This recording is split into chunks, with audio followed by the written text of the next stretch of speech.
कुछ और भी क्वेश्चन है जिनकी फरमाइशें आई हैं अभी लेटेस्ट।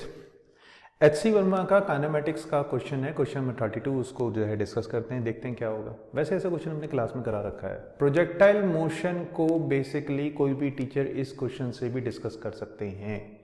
सिंपल प्रोजेक्टाइल, सारी चीजें गिवन है, मस्त बिंदास एक्चुअली जो आंसर निकलेगा। ये बोल रहे हैं ball is thrown horizontally from a point 100 metre above the ground with a speed of 20 metre per second. एक बॉल है यार, पहले तो मैं लिख देता हूँ क्वेश्चन नंबर क्या है। क्वेश्चन नंबर था 32वां 32 और ये है एचसीवी का भाई काइनेमेटिक्स का क्वेश्चन, ठीक है, सुन लेना ध्यान से। अब ये जो है बॉल जो है यहां से जो है प्रोजेक्ट की गई है। प्रोजेक्ट का एग्जैक्टली मतलब क्या होता है? प्रोजेक्ट का मतलब होता है फेंकना, दैट्स द थिंग, राइट। अब जो है कुछ लोग बोलते हैं कि एक्चुअली प्रोजेक्ट का मतलब जो है फेंकना तो है वो, लेकिन फेंकना होता है under the effect of gravity. भाई एक्चुअली क्या है कि प्रॉपर्टीज को जो है मिक्स कर दो प्रोजेक्ट के अंदर, ठीक है, लेकिन अगर जो है अगर ग्रेविटी नहीं भी है तो भी अगर हम इस किसी चीज को फेंक रहे हैं तो एक्चुअली उस चीज का इंग्लिश में जो बेसिकली वर्ड बनेगा वो तो प्रोजेक्ट ही होगा, ठीक है। बट हमारे फिजिक्स में प्रोजेक्टाइल मोशन को बोलते हैं वो मोशन किसी भी चीज का जिस चीज को हम फेंकते हैं और वो only under the effect of gravity बेचारी चीज चलती है, मतलब इस पर सिर्फ और सिर्फ मात्र फोर्स ड्यू टू ग्रेविटी की वजह से एक्सेलेरेशन ड्यू टू ग्रेविटी हमेशा नीचे लगती है, उसको हम बोलते हैं प्रोजेक्टाइल मोशन। तो प्रोजेक्टाइल मोशन के ऊपर ही क्वेश्चन है यार ये। A ball is thrown horizontally from a point 100 metre above the ground with a speed of 20 metre per second. ये बॉल है, इसको एक्चुअली यहां पे फेंका गया है 20 metre per second into i cap speed से, यहां से लेके यहां तक की एक्चुअली जो हाइट दे रखी है वो 100 मीटर दे रखी है, ठीक है। ये है मेरा ग्राउंड। यार अब ये बोल रहे हैं find the time taken to reach the ground. अब ये कैसे एक्चुअली ग्राउंड पे रीच करेगी? इसी तरीके से आएगी ना। अब ये जो है ट्रिजेक्टरी क्यों बन रही है, डिस्कस किया था हम लोगों ने क्लास में। ऐसी ट्रिजेक्टरी इसलिए बन रही है, रीजन बीइंग इज दिस की मोशन अबाउट वाई एक्सिस जो है एक्सेलेरेटेड मोशन है, and the thing is this की एक्सेलेरेटेड मोशन है तो velocity about Y axis with respect to time from here to there increase हो रही है। तो velocity about Y axis actually increase होगी तो हमेशा जो टेंजेंट डालेंगे इस ट्रिजेक्टरी के ऊपर उस टेंजेंट का टेन थीटा की वैल्यू इंक्रीज हो रही है, बिकॉज टेन थीटा क्या हो जाएगा वी वाई पर v x, v y is increasing, that's why actually जो है हमारा जो है एंगल वो इंक्रीज होगा। पहली चीज पूछी कि कितना टाइम लगेगा। भाई ऐसा है कि इसको ऐसे फेंका गया था इस डायरेक्शन में, कोई वेलोसिटी थी नहीं, तो हम लगा सकते हैं सेकंड इक्वेशन ऑफ मोशन और उसको बेसिकली इस तरीके से कोई भी बच्चा लगा सकता है। कब? जबकि एक्चुअली इनिशियल वेलोसिटी भाई अबाउट वाई एक्सिस 0 होगी, ये फॉर्मूला लगेगा। तो इसको जो है इस तरीके से लगा दिया हमने। 2 h की जगह मैंने डाल दिया 100 और यहां पे डाल दिए 10, तो 10 10 जा 100 हो गया, ठीक है। 10 10 जा 100 तो एग्जैक्टली ये टाइम आ गया रूट और 20। भाई इसको सॉल्व करना तुम्हारा काम है, रूट और 20 सेकेंड्स। उसके बाद में ये कहा गया है कि the horizontal distance it travel before reaching the ground. Obvious ही बात है हॉरिजॉन्टल डिस्टेंस ट्रेवल कर रहा है तो ऑब्वियस ही बात है कौन सी वेलोसिटी होगी जिससे हॉरिजॉन्टल डिस्टेंस ट्रेवल होगा, हॉरिजॉन्टल वेलोसिटी। तो horizontal velocity multiply by time is nothing but equal to horizontal displacement या फिर बेसिकली उसका मैग्नीट्यूड इज डिस्टेंस।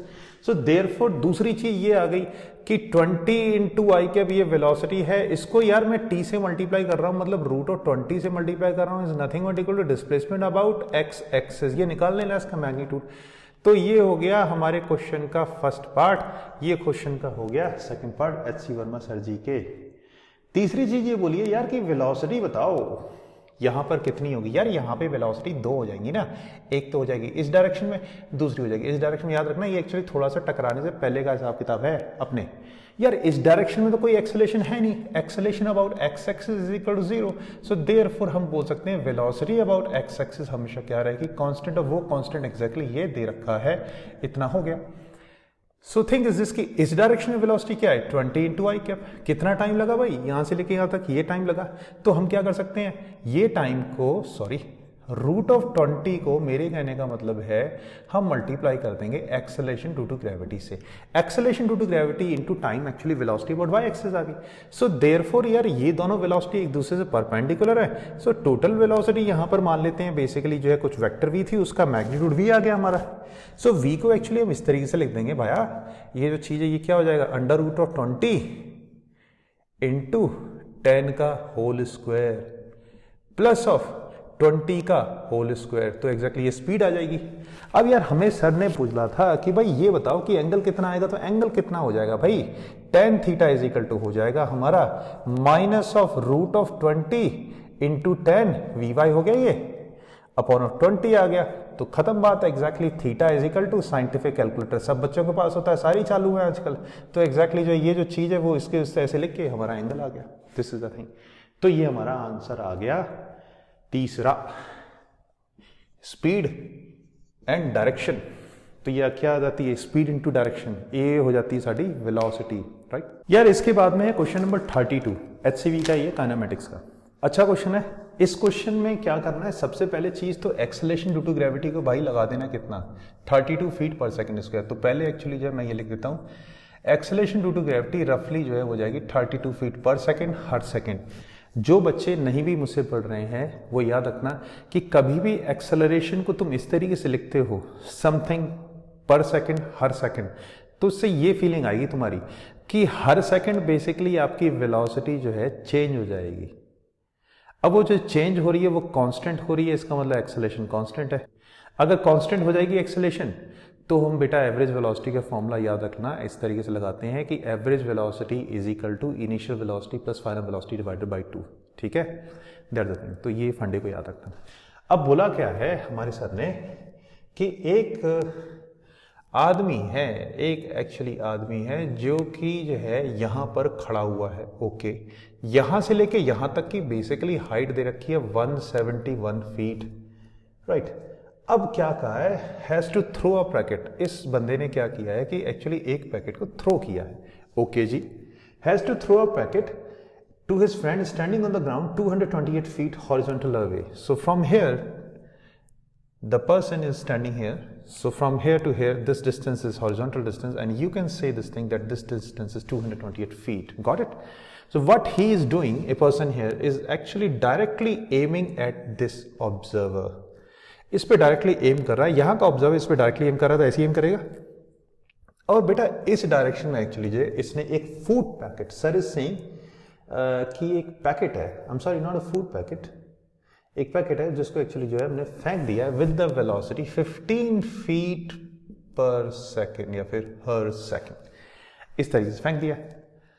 अब हमसे ये बोला गया है कि ये बताओ कि how short will the packet fall. अधिकतर बच्चे तो ये सोचेंगे how short will the packet fall क्यों होगा। अरे भाई फिर दोबारा से वही बात कि वेलोसिटी अबाउट जो वाई एक्सिस होगी वो तो चेंज होगी। तो मान लो थोड़ी देर के लिए कि पैकेट यहाँ पे गिरता है, तो हमें ये निकालना है कि एक्चुअली जो कितना जो है ये डिस्टेंस होगा। सपोज यहाँ से लेके यहाँ तक डिस्टेंस x है, तो हमें इसकी वैल्यू बता देनी है कि किस तरीके से होगा। सबसे पहले चीज ये देखो कि अगर ये 228 है, ये 171 है, तो सपोज कंसिडर कर ले तो बेटा कि ये जो चीज है वो होगी हमारी थीटा। हम इस थीटा की वैल्यू निकाल सकते हैं, क्या हो जाएगा, tan inverse of this by this के बराबर आ जाएगा। Okay let's do this thing, 228 divided by 171, this is 53.13। तो ये जो एंगल आ गया हमारा वो आ गया हमारा 53.13 डिग्री का, ये एंगल आ जाएगा। क्लियर। तो वेलोसिटी जो है ऐसी है, मान लेना थोड़ी देर के लिए समथिंग कैप के बराबर हो गया, ये हो गया हमारा इनिशियल वेलोसिटी वेक्टर। ओके, तो इसके दो कंपोनेंट हो जाएगा, एक बेटा ये हो जाएगा और दूसरा वाला कंपोनेंट हो जाएगा हमारा ये वाला। जो इसका ये कंपोनेंट है वो हमेशा कांस्टेंट रहेगा, और तुम जानते हो कि एक्चुअली इसका ये कंपोनेंट क्या हो जाएगा, v cos 53। 53 जो है करीबन cos 53 होता है 0.6, सो दैट्स व्हाई मैं यहाँ पे लिख देता हूँ कि यहाँ जो वेलोसिटी हो जाएगी वो हो जाएगी 9 feet per second into I cap, that's nothing but velocity about x axis. इसी तरीके से एक्चुअली इसका ये वाला कंपोनेंट sin 53 हो जाएगा, तो यहाँ पर जो वेलोसिटी हो जाएगी, suppose this is bloody velocity about Y axis, और ये जो चीज़ है दिस इज sin 53.8 हो जाएगा, तो हम वो लिख सकते हैं यहाँ पे हो जाएगा 12 फीट पर second into minus of J cap. ये एक्चुअली वेलोसिटी हो जाएगी इस एक्सिस के about. Now the next thing is this कि हम एक काम कर सकते हैं, क्योंकि हम जानते हैं ये जो motion under the effect of gravity है, and you know this thing कि यहाँ से लेके यहाँ तक जो डिस्टेंस दैट इज 171 फीट है, तो हम क्या कर सकते हैं कि एक equation that is third equation of motion लगा सकते हैं, जिससे कि हम क्या करेंगे कि final velocity about Y axis निकाल लेंगे। So final velocity about Y axis मान लो बेटा वी वाई डैश है, तो ये हो जाएगा आपका under root of V Y का स्क्वायर, मतलब ये जो वेलोसिटी है इसका स्क्वायर, तो ये हो गया 12 square plus of 2 acceleration due to gravity actually जो है इसमें ऐसे लिखते हैं 32 मल्टीप्लाई बाय क्या हो जाएगा हमारा 171 आ जाएगा। ठीक है, अब रफली मैंने लिखा है तो मे बी पॉसिबल थोड़ा सा आंसर जो है थोड़ा सा गड़बड़ हो जाए। अब ये जो एग्जैक्ट जो है तुम निकाल सकते हो 9.8 को, या फिर तुम मान लो 10 को जो है कन्वर्ट कर लेना यार कि 1 मीटर में कितने फीट होते हैं, तो 9.8 मीटर में एग्जैक्टली कितने फीट हो जाएंगे, उसके हिसाब से तुम एग्जैक्ट निकाल सकते हो। ठीक है बेटा, तो ये जो चीज़ हो गई ये हमारी होगी फाइनल वेलोसिटी। यार टाइम तो है नहीं अपने पास में, हम क्या करते हैं, ये होगी एक्चुअली हमारी final velocity minus of initial velocity कितनी है, तुम बोल सकते हो सर ये है आपकी 12। सो इसको जो है इस चीज को 12 से मैंने सब्ट्रैक्ट कर दिया और नीचे बेसिकली इसको 32 से जो है डिवाइड कर दिया, तो ये हो जाएगा time. Final velocity minus initial velocity divided by acceleration due to gravity in the feet per second square is nothing but equal to time taken by the projectile to move from here to here. Now think is this what you can do here only, क्योंकि जो है तुम्हारे पास time ही नहीं होता है reality में time निकालने के लिए। तो एक्चुअली करना क्या है कि यहां से टाइम आ गया, अगर हम टाइम के लिए जो है 9 इंटू आई कैप से मल्टीप्लाई करते हैं तो by velocity about x axis into time क्या हो जाएगा हमारा डिस्प्लेसमेंट आ जाएगा, और ये जो डिस्प्लेसमेंट है उसे मानते हैं vector x not. And here suppose ये कंसिडर कर लो तुम लोग कि ये जो चीज है वेक्टर एक्स नॉट है, तो तुम क्या कर सकते हो, अब एक्चुअली इस चीज के लिए हम लोग सब्ट्रैक्ट कर सकते हैं 228 से। जब हमने इसी चीज के लिए जो है इस चीज के लिए 220 सब्ट्रैक्ट कर लिया तो हमें एक्चुअली क्या मिल जाएगा x, ये जो x है वो यहां से लेके यहां तक था, आपको पता होगा ये अंडर रूट मैंने लिखा हुआ है। सो देयरफॉर हम लोग एक काम करते हैं, अब यहीं पर जो है 228 से इसको सब्ट्रैक्ट कर लेते हैं इस पूरी की पूरी चीज को। सो जब हम इस पूरी की पूरी चीज को एक्चुअली हम सब्ट्रैक्ट कर लेंगे 228 से, सो फाइनली एक्चुअली जो है ऑब्वियस बात है अगर यहां सब्ट्रैक्ट कर रहे हैं तो यहां पे सब्ट्रैक्ट करेंगे, तो यहाँ पे मतलब इधर पे भी एक्चुअली जो है मुझे यही करना पड़ेगा 228 minus of X naught. So this will be nothing but equal to क्या आ जाएगा यार, ये वेक्टर एक्स डैश आ जाएगा, I am sorry vector X आ जाएगा ये। आई थिंक समझ में आई होगी बात कैसे निकाला हमने। ठीक है, तो इस तरीके से आप कैलकुलेट कर सकते हैं।